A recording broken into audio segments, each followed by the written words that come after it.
सहप्रायोजक जेव्हा मनात येईल डॉमिनोज। आता 5 वर्षाच्या वॉरंटीसह ऑटोबॅट UPS इन्व्हर्टर बॅटरीज।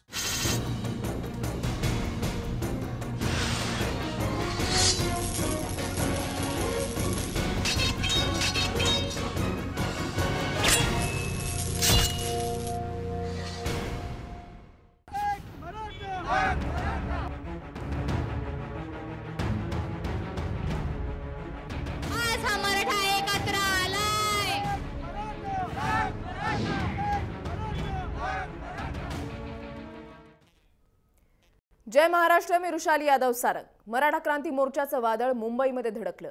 राज्यात वर्षभरात 57 मोर्चे निघाल्यानंतर 58वा मोर्चा मुंबईत धडकला। लाखोंच्या संख्येने मराठा समाज रस्त्यावर उतरला आपल्या हक्कासाठी, आरक्षणाच्या मागण्यांसाठी।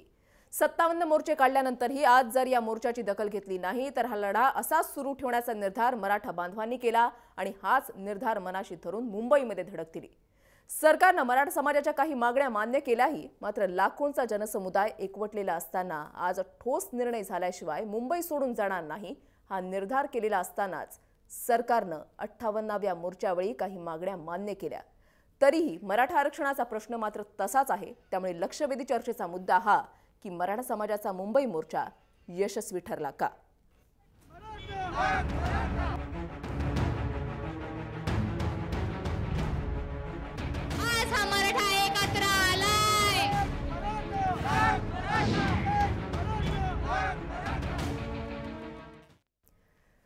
आज मुंबईकरांनी ऐतिहासिक असा मराठा क्रांती मोर्चा अनुभवला। पहाटेपासूनच रस्ते, रेल्वेतून मराठा बांधव मुंबईमध्ये आले। राज्याच्या कानाकोपऱ्यातून मराठा बांधव एकत्र आले। जे पुलावरून एरवी होणाऱ्या गाड्यांची गर्दी, मात्र आज हा पूल अक्षरशः भगव्या रंगाने व्यापून गेला होता। शिस्त, संयम आणि स्वच्छता ही त्रिसूत्र आजही या मोर्चामध्ये दिसून आली। शिस्तबद्ध पद्धतीने पुलावरून जाणारा हा मोर्चा लक्षवेधकच ठरला आणि हीच शिस्त जिजामाता उद्यानापासून अगदी आझाद मैदानापर्यंत दिसली। लाखोंचा जनसमुदाय एकवटला। एकच आवाज, न्याय हवा, आरक्षण हवं। मराठा मुलींनीही आपल्या रोखठोक शैलीतून, आपल्या भाषणातून आपला आवाज बुलंद केला। मराठा क्रांती मोर्चाच्या शिष्टमंडळाने मुख्यमंत्र्यांची भेट घेऊन आपलं निवेदन सादर केलं। मुख्यमंत्र्यांनी सुद्धा आपली विधानसभेमध्ये मराठा आरक्षणासंदर्भात सरकारची भूमिका स्पष्ट केली आहे।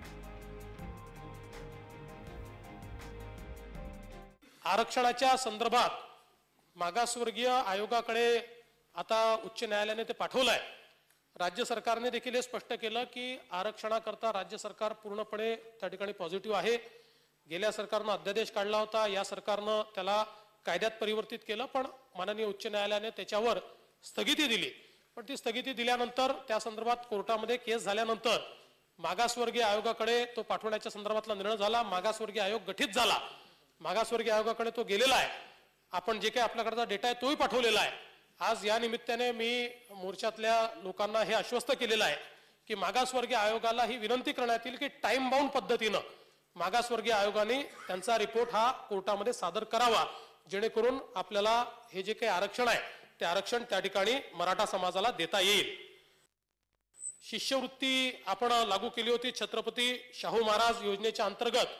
त्यामध्ये 35 कोर्सेस करता आपण शिष्यवृत्ती लागू केली होती। त्यात मागणी अशी होती की ओबीसी करता जेवढ्या कोर्सेसची सवलत आहे ती सर्व कोर्सेस या ठिकाणी लागू करावे। तोही निर्णय राज्य सरकारने घेतला आणि सर्व 605 कोर्सेस करता शिष्यवृत्ती लागू करण्याचा निर्णय घेतलाय आणि जी 60% अट होती ती देखील काढून टाकण्यात आलेली आहे। त्यामुळे 50%ची अट आता राहील, 60%ची अट ही त्यामध्ये राहणार नाही।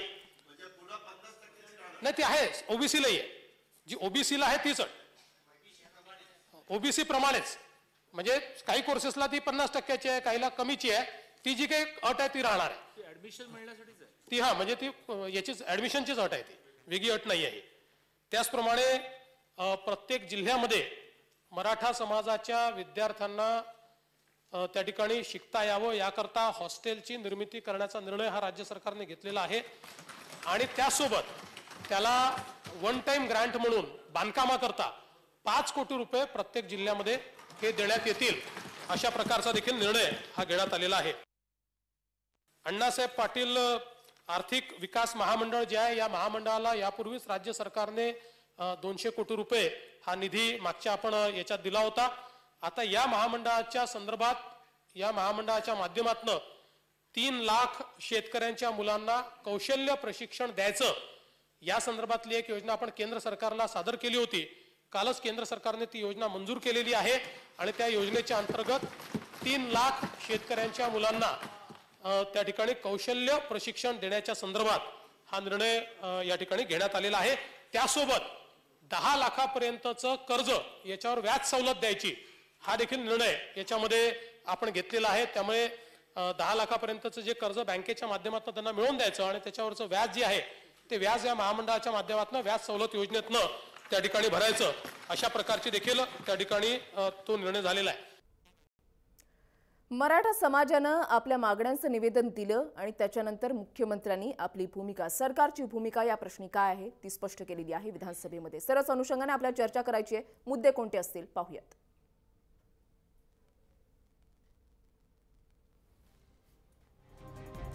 मुख्यमंत्र्यांच्या घोषणेनंतर मराठा समाजाचं समाधान खरंच झालेलं आहे का?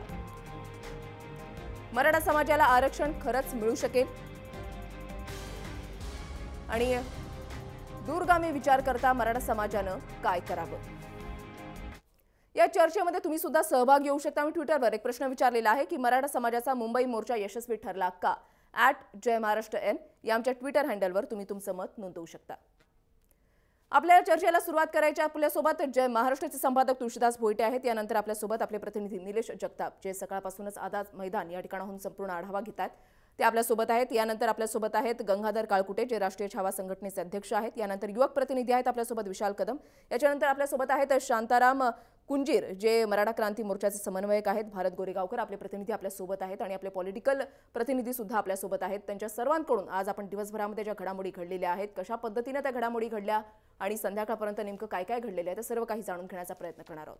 भोईटे सर, मराठा क्रांती मोर्चा हा मुंबईमध्ये धडकणार, खूप मोठं नियोजन केलं गेलेलं होतं आणि ज्या पद्धतीचं एक माहोल तयार झालेला होता की लाखोंचा जनसमुदाय एकवटणार, म्हणजे हे दृश्य तरी नेमकं कसं असेल? आज संपूर्ण मुंबईकरांनी, आज सर्व राज्याने सर्व काही अनुभवलं आणि खरंच म्हणजे सरकारला, म्हणजे प्रस्थापितांना हादरवून सोडणारा हा एक मोर्चा जो आहे तो आझाद मैदानावर जाऊन धडकला।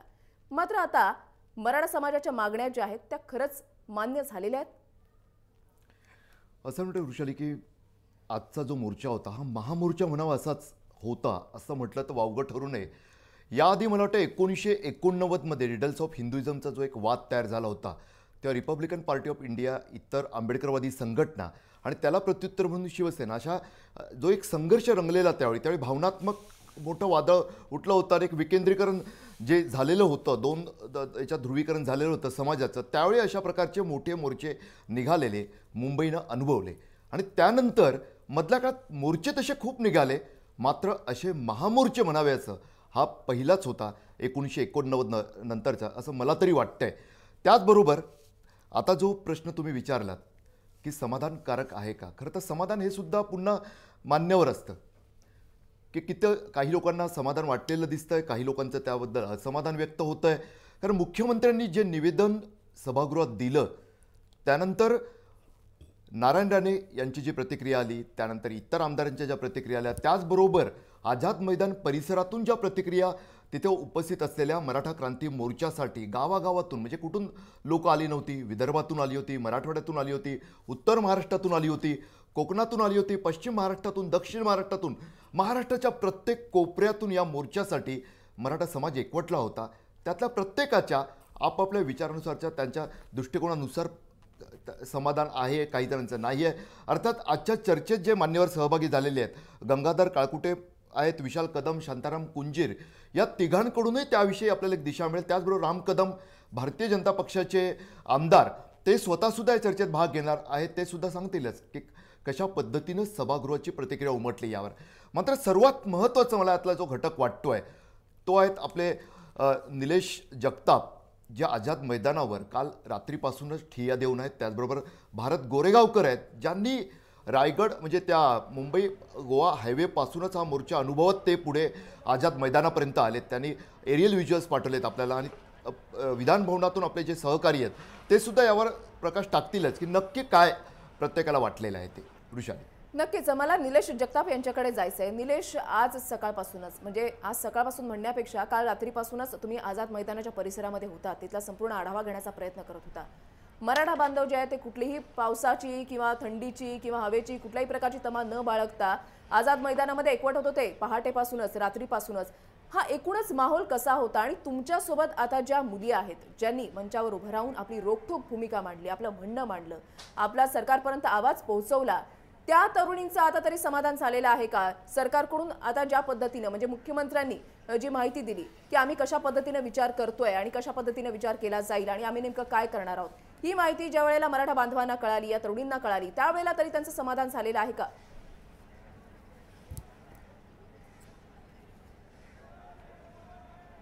वृषाली, काल रात्रीपासूनच आम्ही या ठिकाणी आझाद मैदानावरती लाखोंच्या संख्येने या ठिकाणी मराठे दाखल झाले. मात्र दुपारच्या वेळेस ज्यावेळेस मराठा समाजाचे जे शिष्टमंडळ आहे या ठिकाणी विचारपीठावरती मनोगत व्यक्त करणाऱ्या 5 मराठा समाजातील युवती आणि या ठिकाणी खासदार संभाजीराजे, आमदार नितेशजी राजे, आमदार नरेंद्रजी पाटील हे सर्व मान्यवर मुख्यमंत्र्यांशी चर्चा करण्यासाठी त्या ठिकाणी विधिमंडळामध्ये गेले. मुख्यमंत्र्यांशी त्या ठिकाणी आपले महसूल मंत्री होते, या सगळ्यांशी या शिष्टमंडळाने चर्चा केली आणि मुख्यमंत्र्यांनी जे काही आश्वासन दिल्यानंतर ते शिष्टमंडळ या ठिकाणी स्टेजवरती आलं, आझाद मैदानावरती आलं. मुद्दा या ठिकाणी हाच आहे की स्टेजवरती आल्यानंतर या मराठा क्रांती मूक मोर्चातील एका युवतीनं मुख्यमंत्र्यांनी सांगितलेल्या घोषणा या ठिकाणी स्टेजवरती सांगितल्या. या ठिकाणी आझाद मैदानावरती असणारा बहुतांश मराठा वर्ग 80% पेक्षाही जास्त मराठा वर्ग याबाबत समाधानी दिसत होता. मात्र ज्यावेळेस या युवती स्टेजवरून खाली आल्या आणि नंतर काय झालं या ठिकाणी कळलं नाही. मात्र बहुतांश मराठा याबाबत नाराजीच्या सुद्धा घोषणा देत होता. माझ्यासोबत अशाच काय युवती आहे की ज्या युवतींनी या मराठा क्रांती मोर्चाचं नेतृत्व केलंय. राणीची बाग ते आझाद मैदानापर्यंत या सगळ्या युवती पुढे होता, त्यांच्या हातामध्ये मशाल होती. मराठा क्रांती मूक मोर्चाचं नेतृत्व केलं. यातील बहुतांश मुलींनी मुख्यमंत्र्यांशी त्या ठिकाणी चर्चा केलेली आहे. नेमकं ते याबाबत समाधानी आहेत का नाराज ते आपल्याला या ठिकाणी जाणून घ्यायचंय. माझ्यासोबत औरंगाबाद इथून आलेली स्वाती नकाती आहे. मराठा क्रांती मूक मोर्चा पार पडलाय, या ठिकाणी संपन्न झालाय. मुख्यमंत्र्यांनी दिलेल्या आश्वासनावरती तुम्ही समाधानी आहात का? आमच्याच मुली तिकडे गेल्या, तिकडे जाऊन चर्चा झाली. माझं फक्त एक वैयक्तिक एवढंच मत आहे, सरकारवर पूर्ण मराठा समाजाचा विश्वास आहे, म्हणूनच तर आम्ही एवढ्या जोरानं त्यांना मागतोय.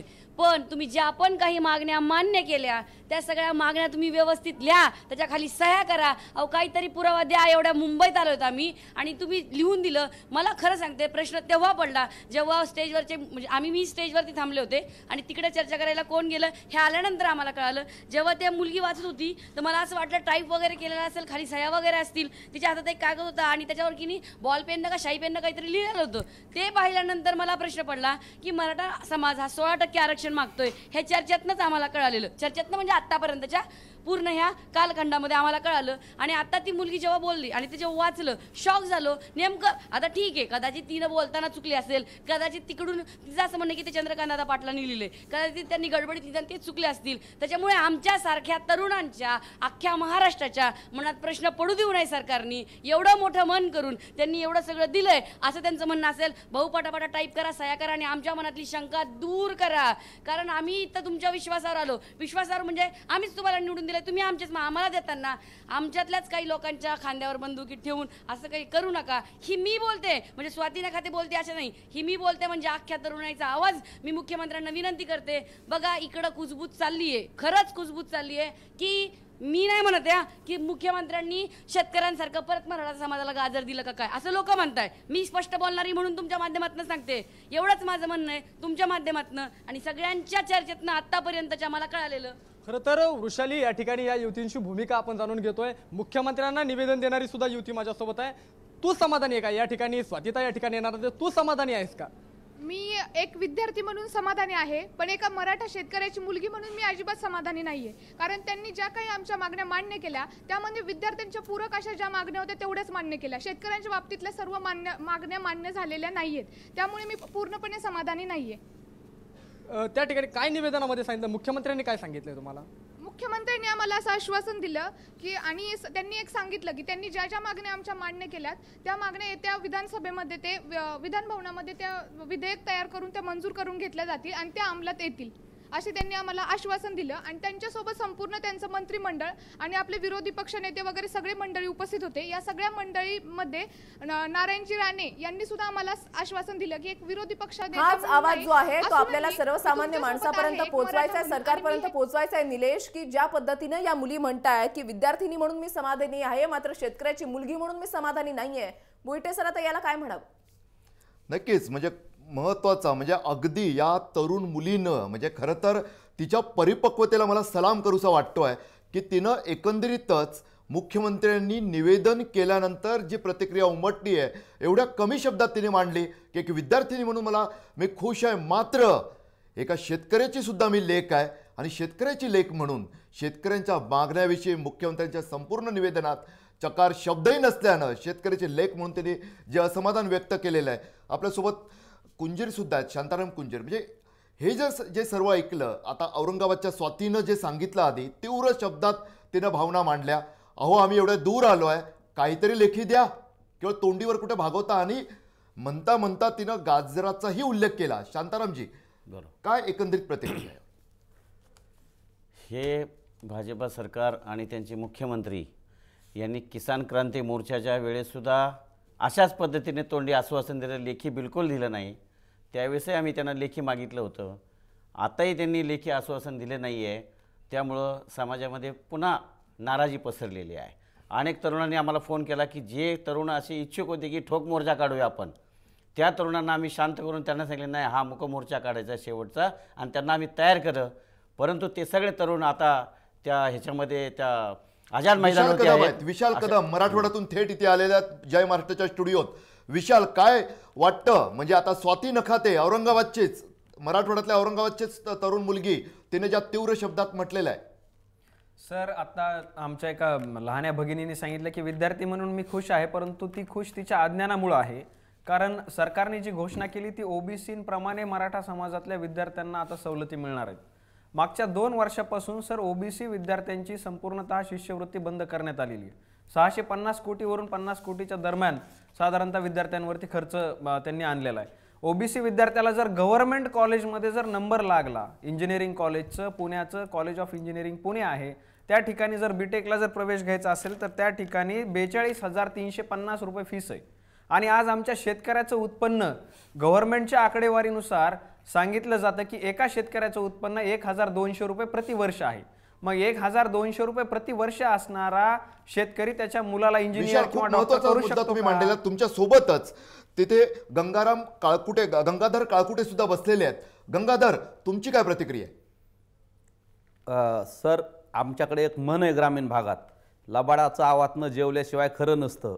त्याच पद्धतीनं सरकारनं आजचा निर्णय घेतलाय असं मला स्वतःला वाटतं आणि समाजातल्या बऱ्याच अंशी घटकाची हीच भूमिका आहे आणि येणाऱ्या काळामध्ये आपल्याला ते दिसून येईल. सरकारनं अट्रॉसिटीच्या बाबतीत काही स्पष्ट उल्लेख केलेला नाही. शेतकऱ्याच्या तोंडाला पानं पुसलेली आहेत. शिक्षणाच्या बाबतीत थोडेफार निर्णय घेतलेत, परंतु त्याच्यात सुद्धा शेतकऱ्यांच्या मुलाला MBBS असेल, मेडिकल इंजिनिअरिंगच्या ज्या IIT किंवा याच्यासाठी जे एज्युकेशन लोन लागतं त्याच्यासाठी शेती तारण दिली पाहिजे. या बाबतीत शेती तारण घेत नाहीत बँका. या बाबतीत सुद्धा ठोस निर्णय झालेला नाही. म्हणजे मराठा तरुणांना उच्च शिक्षणापासून वंचित ठेवण्याचा डाव आहे की काय? कुठेतरी एक असमाधान स्टुडिओच्या गेस्टकडून व्यक्त होत आहे. भारत गोरेगावकर सातत्यानं या संपूर्ण मराठा क्रांती मोर्चाच्या कव्हरेजमध्ये प्रत्येक टप्प्यावर होते. भारत, तुम्हाला जे मराठा क्रांती मोर्चातील आंदोलक भेटले त्यांच्या काय प्रतिक्रिया आल्या त्यानंतर?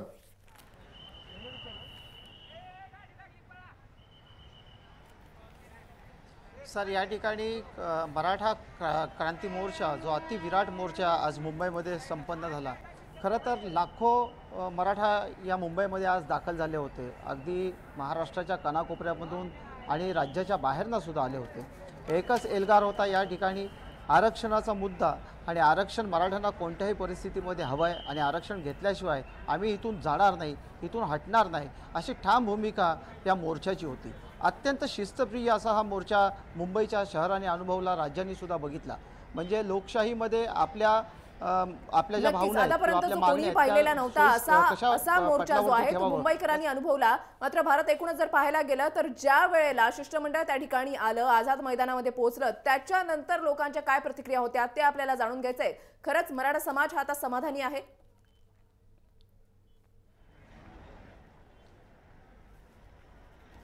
वृषाली मॅडम, या ठिकाणी शिष्टमंडळ म्हणजे त्या व्यासपीठावरती ह्या मोर्चाची सांगता होण्यापूर्वी खासदार छत्रपती संभाजीराजे आणि त्याच्यानंतर आमदार नितेश राणे हे व्यासपीठावरती गेले होते आणि मुख्यमंत्र्यांनी विधानसभेमध्ये काय घोषणा केल्या ह्या संभाजीराजे यांनी त्या ठिकाणी सांगण्याचा प्रयत्न केला आणि एका युवतीने त्या ठिकाणी मांडल्या. मात्र हे झाल्यानंतर सर्व लाख लोक कानाकोपऱ्यातनं आले होते आणि दिवसभर उन्हामध्ये बसलेले होते. कुठेतरी हा मोर्चा शिस्तीचा होता आणि त्याचा शिस्तीमध्ये सांगता करणे हा त्यांच्यासमोरची एक बाजू होती. मात्र जी लोक या मोर्चेकरी यातले आम्हाला भेटले यातले कोणतीही लोक समाधानकारक नव्हते. आमचा प्रमुख मुद्दा हा आरक्षणाचा होता आणि आरक्षणाच्या मुद्द्यावरती आम्ही या ठिकाणी आलो होतो आणि आमची घोर फसवणूक झाली, आमची निराशा झाली. अशा नक्कीच मराठा समाज जो आहे तो अजूनही समाधानी नाही हे यावरूनच चर्चेमध्ये जे सहभागी झालेले मान्यवर आहेत त्यांच्या बोलण्यातून तरी लक्षात येत आहे. दुसरा जो महत्त्वाचा मुद्दा की मराठा समाजाला आता आरक्षण खरंच मिळू शकेल का हा प्रश्न सुद्धा आता निर्माण होऊ लागलेला आहे. चर्चा करायची आपल्याला. एक छोटासा ब्रेक घेणार आहोत आणि पटकन परत येणार आहोत. पाहत रहा जय महाराष्ट्र न्यूज.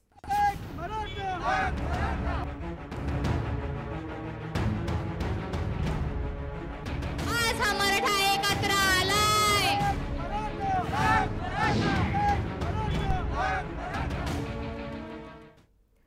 मराठा क्रांती मोर्चा मुंबईमध्ये धडकला. सरकारने याची दखल घेतलेली आहे. मात्र ज्या पद्धतीने मुद्दे मांडले गेलेले आहेत, मुख्यमंत्र्यांनी घोषणा केली त्याच्यानंतर सुद्धा मराठा समाजाचं कुठेतरी समाधान झाल्याचं दिसत नाहीये. चर्चेमध्ये सहभागी झालेल्या मान्यवरांचा सूर तरी हाच आपल्याला दिसून येतोय. आज सकाळपासूनच विधानसभेमध्ये एक खडाजंगी पाहायला मिळाली. विधानसभेच्या बाहेर सुद्धा आणि आतमध्ये सुद्धा सभागृहामध्ये सुद्धा पाहायला मिळाला. तिकडचा संपूर्ण जो अनुभवलेला आहे, जो अपडेट्स आहेत ते आपल्यापर्यंत पोहोचवलेले आहे. हेमंत बिर्जे आपले प्रतिनिधी आणि राजू सोनावणे आपल्या सोबत आहेत. मात्र सुरुवातीला मला हेमंत बिर्जे यांच्याकडे जायचंय. हेमंत, आज जे वातावरण आझाद मैदानामध्ये पाहायला मिळालं तसंच राजकीय वातावरण एक तापलेलं विधान भवनामध्ये पाहायला मिळालं, विधान परिषदेमध्ये सुद्धा पाहायला मिळालेलं होतं. सत्ताधारी आणि विरोधक हे आमने सामने आल्याचं पाहायला मिळालं. नेमकं वातावरण त्या ठिकाणी काय होतं?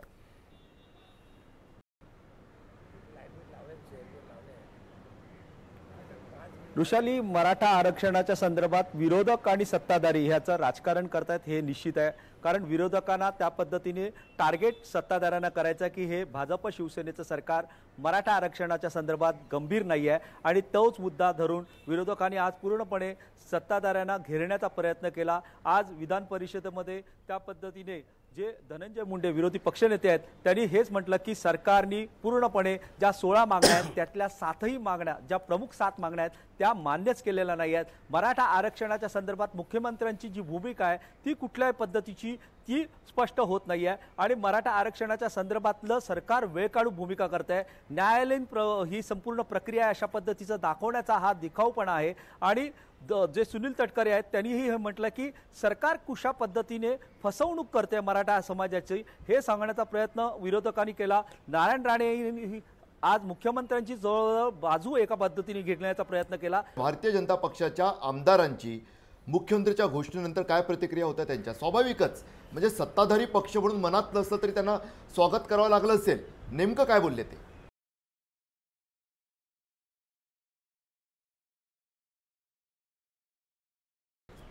भारतीय जनता पक्षाचा जो आमदार आहेत त्यांनी मुख्यमंत्र्यांच्या निवेदनानंतर कुठल्याही पद्धतीचं असं भूमिका मांडली नाही आहे, पण तेही त्या पद्धतीने कुठेतरी समाधानी नाही आहेत अशा पद्धतीचे सध्या तरी चित्र दिसतंय. कारण मुख्यमंत्र्यांनी मराठा आरक्षणाच्या संदर्भातली भूमिका घ्यावी अशा पद्धतीचं आज मराठा आंदोलनाला पाठिंबा देणारं आज आंदोलन या विधान भवनाच्या बाहेर करण्यात आलं आणि त्या दृष्टिकोनातून कुठेतरी त्या पद्धतीचे पडसाद उमटायला पाहिजे होते. ते पडसाद कुठेतरी दिसले नाही आहेत. मराठा आरक्षणाच्या संदर्भातली योग्य भूमिका जी मुख्यमंत्र्यांनी घ्यायला पाहिजे होती ती घेतली गेली नाही अशा पद्धतीचा विरोधकांचा स्पष्ट आरोप आहे आणि हेच राजकारण आता पुन्हा एकदा पेटणाऱ्या अशा पद्धतीचं सध्या तरी चित्र दिसतंय. नक्कीच गंगाधर काळकुटे आपल्या सोबत आहेत. गंगाधरजी, हे सर्व काही जर आज जे तापलेलं वातावरण पाहायला मिळालं, खडाजंगी झाल्याची पाहायला मिळाली, आरोप प्रत्यारोप होतानाचे पाहायला मिळाले, हे सर्व काही जर पाहिलं तर मराठा समाजाला आरक्षण खरंच मिळू शकेल?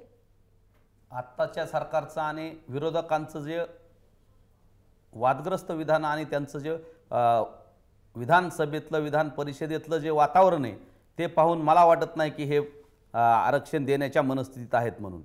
भाजपच्या बाबतीत बोलायचं झालं, शिवसेनेच्या बाबतीत बोलायचं झालं तर भाजपची मात्र संस्था RSS ही आहे आणि RSSला कुठलंच मराठाच नाही कुठल्याच समाजाला आरक्षण असावं किंवा आरक्षणाच्या बाबतीत त्यांचा सगळ्याच आरक्षणाला विरोध आहे. त्यामुळं मराठा समाजाच्या आरक्षणाच्या बाबतीत सुद्धा ते एवढे पॉझिटिव्ह आहेत असं मला वाटत नाही. मराठा आमदाराची इच्छा असली तरी RSSची त्यांना कन्सेंट घेतल्याशिवाय मराठा समाजाला ते आरक्षण देणार नाहीत आणि सगळ्याच आरक्षणाला त्यांना हळूहळू आरक्षण कमी करण्यासाठी त्यांनी पावलं उचलायला सुरू केलेली आहेत. अशी एक कुजबूज आणि एक दबक्या आवाजातली चर्चा इतरत्र नेहमी सुरू असते. त्यामुळं मला या बाबतीत निश्चित संशय आहे. मुख्यमंत्री आरक्षणाच्या बाबतीत स्पष्ट बोलत नाहीत. त्यांनी आयोग नेमायला खूप उशीर केला. 2 वर्ष इतर मागासवर्ग आयोगाला अध्यक्ष नव्हता. आता अध्यक्ष नेमलाय, सदस्य नेमते, त्यांना कामकाज त्यांचं सुरू नाही आहे. त्यांच्या आयोगाच्या बाबतीत त्यांना अजून कुठल्या सुविधा उपलब्ध नाहीत. बार्टी सारख्या संस्थेला मागच्या सरकारने दिलं होतं संशोधन करायला. त्याच पद्धतीनं या आयोगाला अभ्यास करून कोर्टात मत मांडायचं आहे, परंतु त्याच्या बाबतीत मुख्यमंत्री फार काही करू शकलेले नाहीत. कोर्टात मागच्या 1.5-2 वर्षात यांचं सरकार आल्यापासून 2.5 वर्ष 2.5-3 वर्ष होत आहेत. त्यात प्रभावीपणे कोर्टात बाजू यांनी मांडलेली नाही.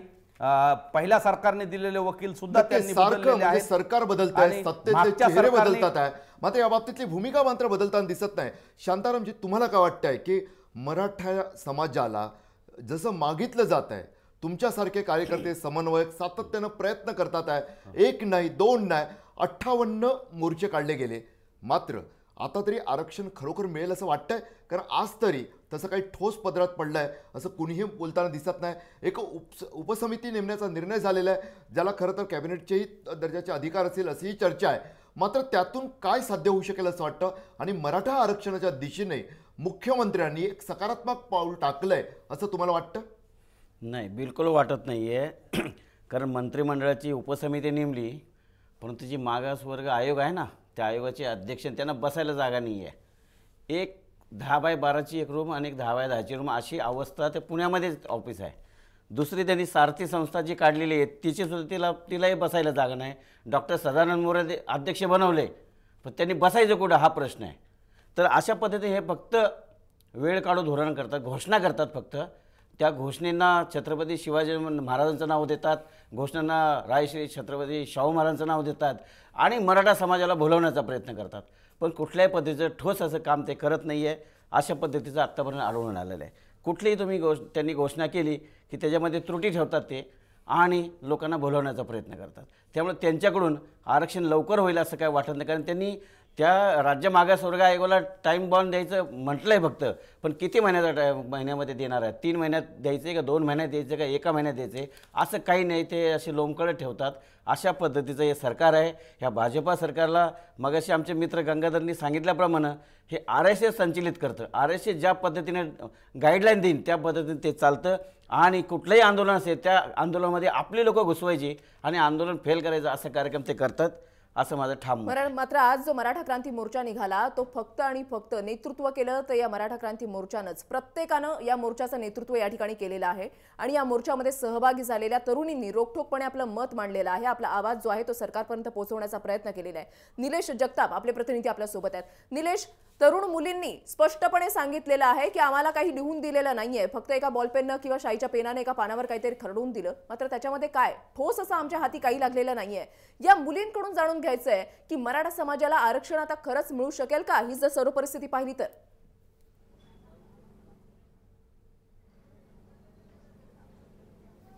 वृषाली, आपण या अगोदर सुद्धा युतीकडून नेमकी त्या ठिकाणी नेमकं काय झालं किंवा मुख्यमंत्री साहेबांनी त्यांना एका कागदावरती नेमकं काय लिहून दिलं हे आपण अनुभवलेलं आहे. माझ्यासोबत युवक आहेत, हे सर्वसामान्य युवक आता सोबत आहेत. हे कोणत्याही पक्षाचे पदाधिकारी नाही, कोणत्याही संघटनेचे पदाधिकारी नाही, सर्वसामान्य महाराष्ट्रातून वेगवेगळ्या जिल्ह्यातून आलेले प्रातिनिधिक स्वरूपातले युवक आहेत. ते याबाबत त्यांना काय नेमकं वाटतं ते आपण या ठिकाणी जाणून घेणार आहे. काय या ठिकाणी मुख्यमंत्र्यांनी सांगितलं आपण ऐकलंय, काय तुमची काय भावना आहे सध्या?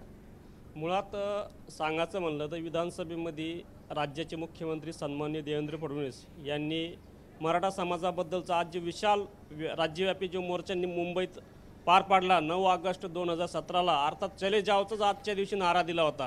मुळात काल विरोधी पक्षनेते विधान परिषदेत धनंजय मुंडे यांनी जी समाजाबद्दलची जी भूमिका मांडली ती अत्यंत स्वागतार्हच आहेत. मात्र मुळात विधानसभेमध्ये 150 आमदार महाराष्ट्रामधून मराठा समाजाची निवडून जात आहेत. त्यांनी सुद्धा तेवढेच आक्रमकपणे भूमिका मांडायला पाहिजे. आज मराठा समाजाचा आरक्षणाचा महत्त्वाचा प्रश्न आहे, शिक्षणाचा महत्त्वाचा प्रश्न आहे. महाराष्ट्रामधील नगरमधील जी कोपर्डीची घटना होऊन 1 वर्ष होतं आहे, अजूनही आमच्या बहिणीला न्याय मिळत नाही. दुसरीकडे दिल्लीसारख्या ठिकाणी घटना घडती, त्या ठिकाणी मात्र फास्ट कोर्टच्या माध्यमातून न्याय मिळता. मग हे भारत आहे का? मुळात देशाच्या पंतप्रधानाला जगामध्ये फिरायला वेळ भेटतो, मात्र भारतातल्या लोकांना आणि मराठी माणसाला आणि मराठा समाजाला न्याय मिळणार नाही कधी. छत्रपती शिवाजी महाराजांनी या महाराष्ट्रासाठी स्वराज्य स्थापन केलं, त्यानंतर आज मराठ्यांनी 400 वर्ष अन्यायावर सहन करायचा. हे सगळं वास्तव मुळातच सभागृहातून आज राज्याचे मुख्यमंत्र्यांनी सांगितलेली गोष्ट, मी माझा आज वेळ काढून मी या ठिकाणी आलो दादा, पण मुळातच जर सभागृहामध्ये सांगणं आणि प्रत्यक्षात लोकांसमोर आणणं हा लय फरक पडतो. मुळातच मुख्यमंत्र्यांनी महाराष्ट्रातल्या मराठ्याचा सन्मान करायचा असता ते आझाद मैदान या ठिकाणी यायला पाहिजे होतं, कारण मराठ्यापेक्षा मुख्यमंत्री मोठे नाहीत. कारण आज आझाद मैदानावरती मराठा समाजाचा मोर्चा होता. राज्यभरातले मराठे गुणवत्ता, काही वकील होते, काही डॉक्टर होते, काही शिक्षक होते, काही प्राध्यापक होते, काही IAS होते, काही उद्याची पिढी घडणारी होती.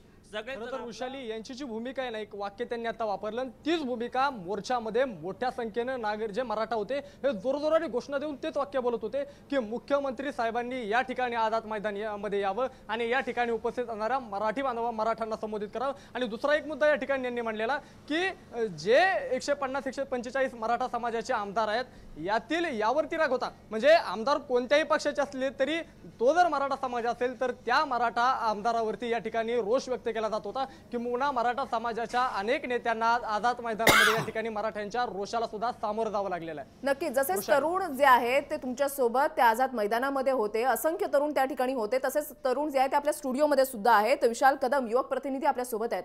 विशाल, ही संपूर्ण परिस्थिती जर आपण पाहिली म्हणजे विधानसभेमध्ये विधान परिषदेमध्ये नेमकं काय घडलं ते आम्ही आमच्या प्रतिनिधींकडून जाणून घेण्याचा प्रयत्न करतो. या ठिकाणी जे मान्यवर आहेत त्यांचं या सर्वावर काय म्हणणं आहे ते आम्ही जाणून घेण्याचा प्रयत्न करतोय. एकूणच जर पाहिलं तर मराठा समाजाला आरक्षण हे खरंच मिळू शकेल असं वाटतंय का? कारण सध्याची परिस्थिती पाहिली तर 1-2 मिनिटामध्ये मी तुम्हाला सांगतो. आत्तापर्यंत आमचा विश्वास होता, पण आज आम्हाला कळलं की आमचा तो अंधविश्वास होता, आमची अंधश्रद्धा होती या सरकारवरती मराठा आरक्षणाच्या बाबतीमध्ये. कारण सरकारला जर आरक्षण द्यायचं असतं किंवा सरकार जर आरक्षणाच्या बाबतीमध्ये सकारात्मक असतं तर जो ESBC जो नवीन प्रवर्ग तयार केलाय त्यामध्ये मराठा आणि मुस्लिम समाजाला त्याच्यामध्ये इन्क्लूड केलेलं होतं. मुस्लिम समाजाच्या शिक्षणाच्या आरक्षणाला स्थगिती नसताना देखील सरकारनं मुस्लिम समाजाच्या शिक्षणाच्या आरक्षणाचा कायदा केला नाही, फक्त मराठा समाजाचा कायदा केला आणि कायदा करून तो न्यायालयामध्ये अडकवला.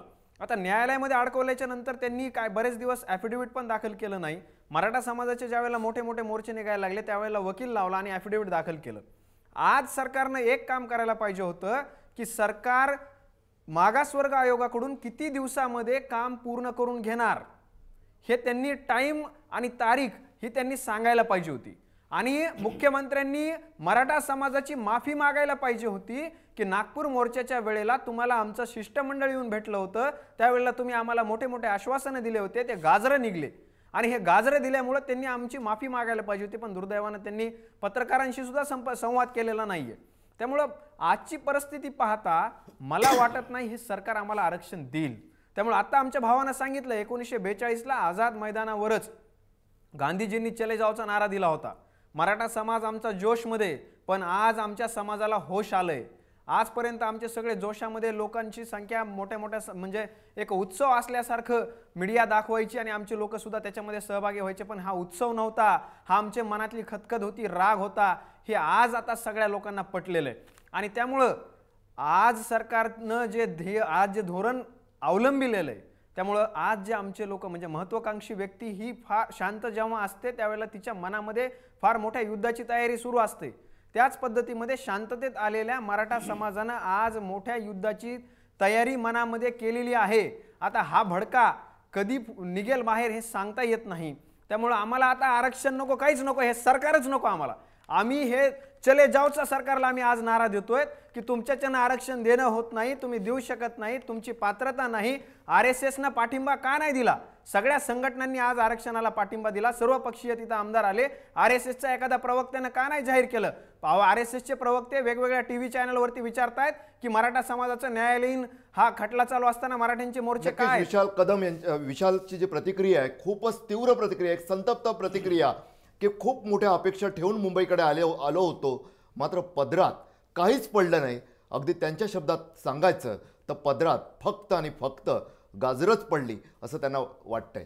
नक्कीच. म्हणूनच तिसरा महत्त्वाचा मुद्दा जो आपल्या चर्चेमधला आहे की दूरगामी विचार करता आता मराठा समाजानं काय करावं, आता या अनुषंगानं सुद्धा चर्चा करणं फार गरजेचं वाटतंय. छोटासा ब्रेक घेतोय, परत येतोय. पाहत रहा जय महाराष्ट्र न्यूज.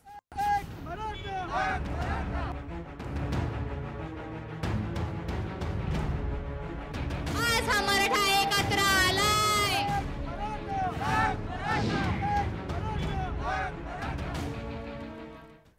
मुख्यमंत्र्यांनी घोषणा केली, मात्र तरी सुद्धा मराठा समाजाचं काही समाधान झाल्याचं दिसत नाहीये. हाच एक सूर या ठिकाणी जे चर्चेमध्ये मान्यवर सहभागी झालेले आहेत, तरुण जे आहेत सहभागी झालेले आहेत, त्यांचा तरी हा सूर आपल्याला पाहायला मिळतोय.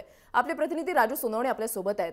राजू, आज सकाळपासूनच तुम्ही विधानसभा जी आहे ती कव्हर करताय. विधानसभेच्या बाहेर नेमका जो गोंधळ झालेला होता तो सुद्धा तुम्ही दाखवलेला होता आणि भाजपचे जे आमदार मंत्री ते सुद्धा एकत्र येऊन त्या ठिकाणी त्यांनी मोर्चे बांधणी केली आणि त्या ठिकाणी सुद्धा त्यांनी नारा दिलेला होता. मराठा आरक्षणाला आमचा पाठिंबा हे सांगितलेलं होतं. पंकजा मुंडे स्वतः त्याच्यामध्ये आलेल्या होत्या आणि त्यांनी सर्व काही जाणून घेण्याचा प्रयत्न केला असं सुद्धा त्यांनी तुमच्याशी संवाद साधताना सांगितलं. आणि सरकार सकारात्मक आहे या संदर्भात, मराठा समाजाच्या मागण्यांच्या संदर्भात सरकार सकारात्मक आहे असं त्यांनी सांगितलेलं आहे. मात्र असं असून सुद्धा पाहिजे तसा विचार केला गेला नाहीये. मराठा समाज अजूनही असंतुष्टच असल्याचं पाहायला मिळतंय. राजू,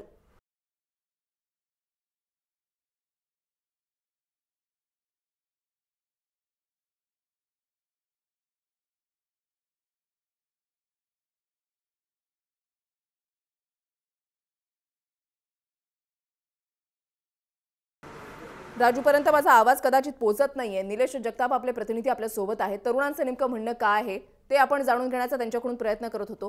निलेश, त्या ठिकाणी तरुणांनी सांगितलेलं आहे की आमच्या तोंडाला अक्षरशः पानं पुसली गेलेली आहेत, तर सरकारकडून आमची घोर निराशा झालेली आहे.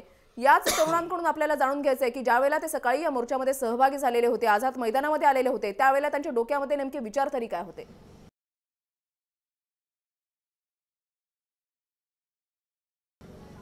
नक्कीच वृषाली, या ठिकाणी मराठा युवक माझ्यासोबत आहे. आज सकाळी ज्यावेळेस तुम्ही मोर्चाला आला, 2 दिवस अगोदरपासून अनेक मराठी या ठिकाणी आलेले, मोर्चाला या ठिकाणी आल्यानंतर काय तुमच्या मनामध्ये नेमक्या भावना होत्या? आज पूर्ण महाराष्ट्रातनं एक युवक तरुण असेल, इतर ज्येष्ठ नागरिक सर्वजण ह्या मोर्चासाठी आलेले होते. परंतु आज जे ह्याच्या अगोदर मोर्चे निघले होते ह्यातनं मराठा समाजाला 4 अपेक्षा जास्त होत्या. एक ॲट्रॉसिटी असेल, कर्जमाफी असेल आणि आरक्षण असेल. या ॲट्रॉसिटीमुळं जो आता कोपर्डीचा जो नराधाम आहे तो ह्यातनं म्हणजे जास्त लवकर त्याला फास्ट कोर्ट घेऊन बी त्याला शिक्षा लागू होत नाही का, तर त्याच्या मागचे एक कारण आहे की ॲट्रॉसिटी म्हणून. दुसरा मुद्दा असा आहे की आज जे युवक मुलं आलते आणि ज्या मुलांनी हे भाषणं ऐकले, ज्या युवतींची भाषणं ऐकले, ह्यांचा उत्साह वाढत गेला. आणि जे मुंबईला एक आशा म्हणून आलते, परंतु एक असं निदर्शनात आलेलं आहे की जे मुख्यमंत्री साहेबांनी काय निवेदन दिलेलं होतं मंत्रालयातनं, आणि ते निवेदन जे राम शिंदे साहेबांनी लिहून दिलंय, ते लिहून देत असताना कच्च्या कागदावर आणि त्याच्यावर कुठलीही हे देत नसताना आज मला एक संयोजक आणि आयोजकाचं एक लक्षात येईना की मंत्रालयातनं एखादी जर वस्तू इथं तुम्हाला दिलेली असेल किंवा काही सांगितलेलं असेल, ते जर जबाबदारीशीर नसेल तर तुम्ही आज स्टेजवरच्या मार्फत हे सांगणं योग्य प्राप्त होत नव्हतं. परंतु मला असं वाटायलंय की हे सांगितल्याच्या नंतर जे इथनं काही युवक घेऊन आपल्या ऐकून काही जणांनी फोन केले की आपल्याला आरक्षण मिळालं, आपल्या ॲट्रॉसिटी कायद्यात जरा बदल करायलेत, हे जे आशा त्यांनी घरी फोन करून लगेच सांगितलं की आपल्या मोर्चाला यश आलं. परंतु मला असं वाटायलंय ह्यातनं जर उद्या काय गफलत झाली तर नेमकं युवकांनी काय घ्यायचं, ह्या जे सरकार आणि संयोजक ह्यातला जो मधला जो गॅप आहे हा लवकरात लवकर जर भरून निघला. खरं तर मुद्दा वृषाली या ठिकाणी हाच व्यक्त होतो की मुख्यमंत्र्यांनी आश्वासन दिल्याच्या नंतर हा मुद्दा नेमका किती दिवसात पूर्ण होणार हा या ठिकाणी महत्त्वाचा. खरं तर राज्याच्या कानाकोपऱ्यातून या ठिकाणी युवक आले आहेत. वर्ध्यातून आलेला युवक माझ्यासोबत आहे. खरंच काय वाटत होतं आज सकाळी या ठिकाणी आल्यानंतर? मागण्या मान्य होतील का, काय होईल, किती दिवस मोर्चा चालेल, एकंदरीत काय चाललं होतं? जे काही सरकार म्हणजे नेहमी मराठ्यांची दिशाभूल करत आलेले आहे. आतापर्यंत सरकारचं तेच काम राहिलं आहे. मागे जे मुलींचं शिष्टमंडळ नागपूरमध्ये गेलं होतं राज्यव्यापी मोर्चामध्ये, तिथे मुख्यमंत्री साहेब बोलले होते की मी लवकरात लवकर निर्णय देईल आणि जलदगती फास्ट ट्रॅक कोर्टामध्ये कोपर्डीतल्या मुलीचा तो मुद्दा उचलून धरील. पण त्यानंतरही तसं काही झालं नाही. त्यामुळे प्रत्येकाच्या मनात एकच खतखत होती की इथे आल्यावर सुद्धा मुंबईला तोच प्रकार परत घडतो की नाही, अशी प्रत्येकांच्या मनात खतखत होती. नक्कीच अशा अपेक्षा ज्या आहेत त्या खूप होत्या, मात्र आमच्या पद्धतीने निराशा आलेली आहे असं या तरुण मंडळींचं या ठिकाणी म्हणणं आहे. निलेश, नक्कीच तरुणांचा जो आवाज आहे नेमकं त्यांच्या मनामध्ये भावना काय आहेत, आज दिवसभर जे काही झालं, आज दिवसभर मोर्चामध्ये सहभागी झाले, मात्र संध्याकाळी त्यांच्या पदरी जे काही पडलं त्याच्यातून त्यांचं नेमकं काय म्हणणं आहे, विचार तरी ते काय करतात, हे सरकारपर्यंत पोहोचवण्याचा आपला एक छोटासा प्रयत्न होता. एक छोटासा ब्रेक घेणार होता आणि ब्रेक नंतर जो महत्त्वाचा मुद्दा की दूरगामी विचार करता आता मराठा समाजानं काय करावं या मुद्द्यावर आपल्याला चर्चा करायची आहे. छोटासा ब्रेक घेऊयात, पटकन परत येऊयात. पाहत रहा जय महाराष्ट्र न्यूज.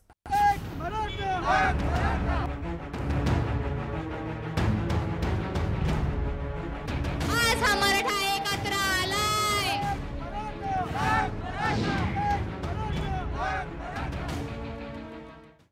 मुख्यमंत्र्यांनी घोषणा केली खरी, मात्र त्यातूनही मराठा समाजाचं काही समाधान झाल्याचं दिसत नाहीये. मला थेट जायचंय विधान भवनात परिसरामध्ये. त्या ठिकाणी आपले प्रतिनिधी आहेत राजू सुनावणे. राजू, आज सकाळपासूनच तुम्ही सर्व काही कव्हर करताय, म्हणजे सत्ताधारी पक्षाकडूनच आमदारांनी मंत्र्यांनी कशा पद्धतीने आंदोलनं केली आणि या मराठा क्रांती मोर्चाला, या आंदोलनाला, त्यांच्या मागण्यांना कशा पद्धतीने पाठिंबा दिला, तुम्ही सर्व काही पाहिलं. पंकजा मुंडे स्वतः त्या ठिकाणी आलेल्या होत्या. मी विचारपूस करायला आलेली आहे, नेमकं म्हणणं काय आहे आमदारांचं मंत्र्यांचं ते जाणून घेण्याचा प्रयत्न करण्यासाठी या ठिकाणी आलेले आहे असं त्यांनी सांगितलेलं आहे. एवढं सगळं काही होत असताना सुद्धा आजही मराठा समाज जो आहे तो असंतुष्टच असल्याचं पाहायला मिळतोय.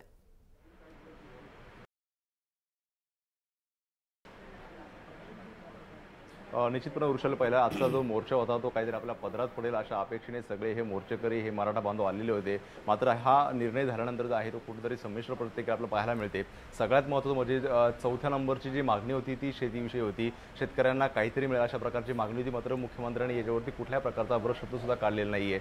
दुसरं जर पाहिलं तर शिक्षण क्षेत्रामध्ये आरक्षण जर म्हटलं आपण तर आरक्षण हा प्रत्यक्ष शब्द वापरला नसला तरी काही प्रमाणामध्ये जे आहे ते सोयीसुविधा दिलेल्या आहेत. आता ओबीसीच्या ज्या काय सोयीसुविधा आहेत शिक्षण क्षेत्रात त्या मराठा समाजाला देऊ केलेल्या आहे. त्यामुळे 605 ज्या काही योजना असतील किंवा कोर्सेस असतील त्यांना स्कॉलरशिप देण्याचं केलेलं आहे. थोडंसं थांबवतो. आपल्यासोबत आता भारतीय जनता पक्षाचे मुख्य प्रवक्ते माधव भांडारी जोडले गेलेले आहेत.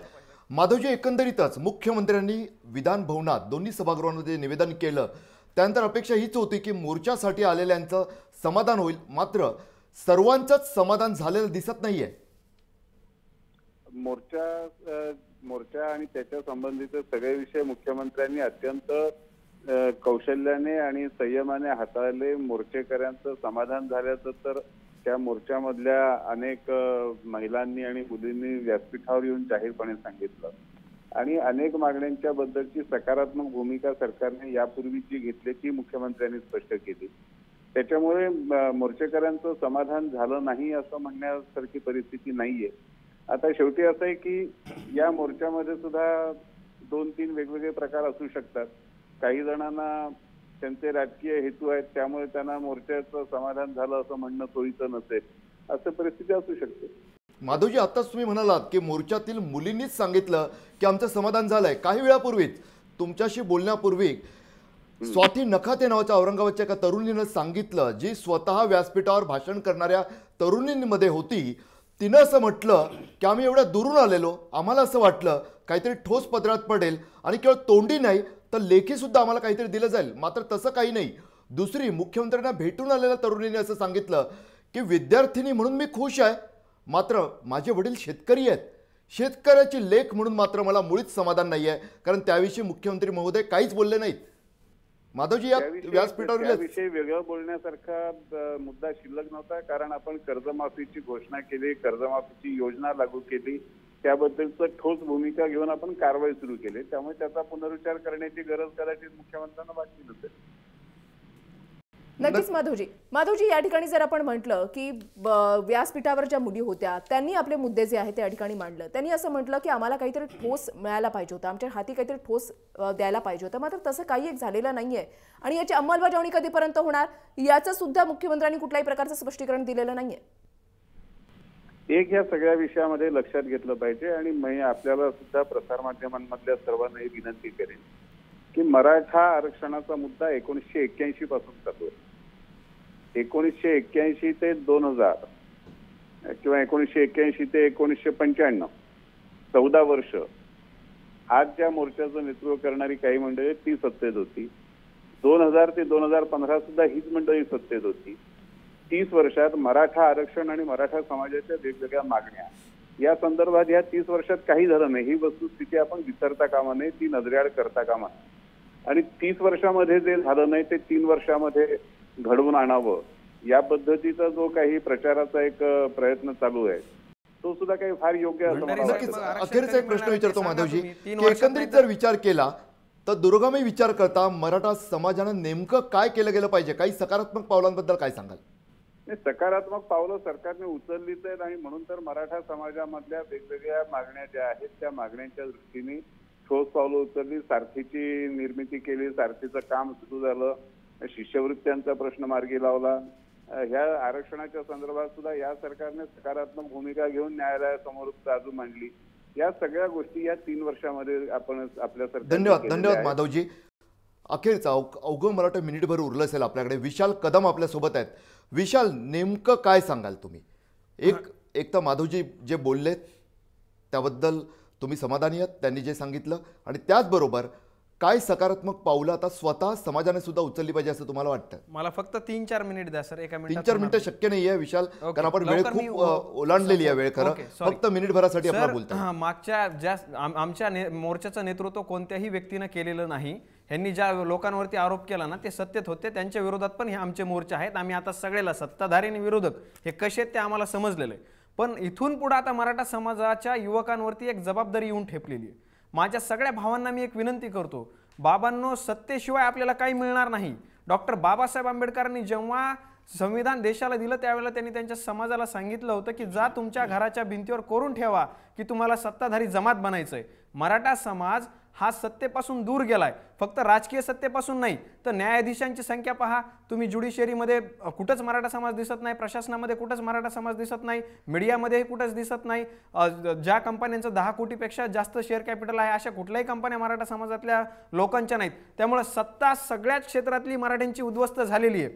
त्यामुळे सत्ता आपल्याला मिळवायची जर असेल तर आपल्याला सत्तेचं समीकरण जुळवावं लागेल. आरक्षणवादी ज्याही जाती असतील, मराठा, मुस्लिम आणि धनगर, ह्यांना आपल्याला एकत्रित करावं लागेल आणि एकत्रित करून आरक्षणवादी आघाडी करून महाराष्ट्रामध्ये खूप चांगल्या नोटवर तुम्ही संपवलेला एक सकारात्मक असा मुद्दा पुढे आलेला आहे की बाबासाहेब आंबेडकरांचं आपण नाव घेतलं.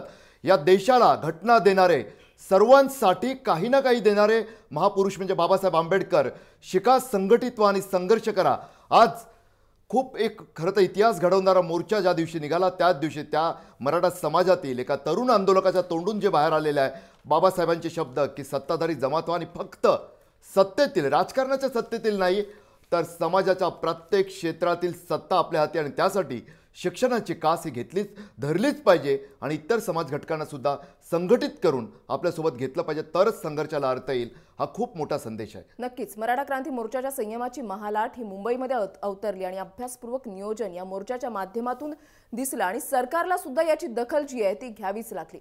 आणि काही मागण्या मान्य झालेल्या असल्या तरी असंतोष मात्र कायम आहे. हा असंतोषाचा मुका आवाज सरकारनं वेळीच ऐकावा याची पुढची चाहूल जी आहे ती आता लागू लागलेली आहे. सरकारनं वेळीच याची दखल घेतली जाणं हे फार महत्त्वाचं आहे, अशीच अपेक्षा जी आहे ती व्यक्त होतीये. तुम्ही सर्व मान्यवरांनी या चर्चेसाठी आपला अमूल्य वेळ दिलात आणि या चर्चेमध्ये सहभागी झाला त्याच्याबद्दल आपल्या सर्वांचे आभार. आणि इथेच थांबतोय. पाहत रहा जय महाराष्ट्र न्यूज.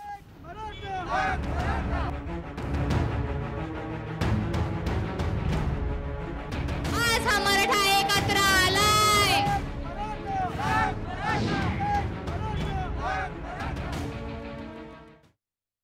सहप्रायोजक जेव्हा मनात येईल डॉमिनोज. आता 5 वर्षाच्या वॉरंटीसह ऑटोबॅग UPS इन्व्हर्टर बॅटरीज.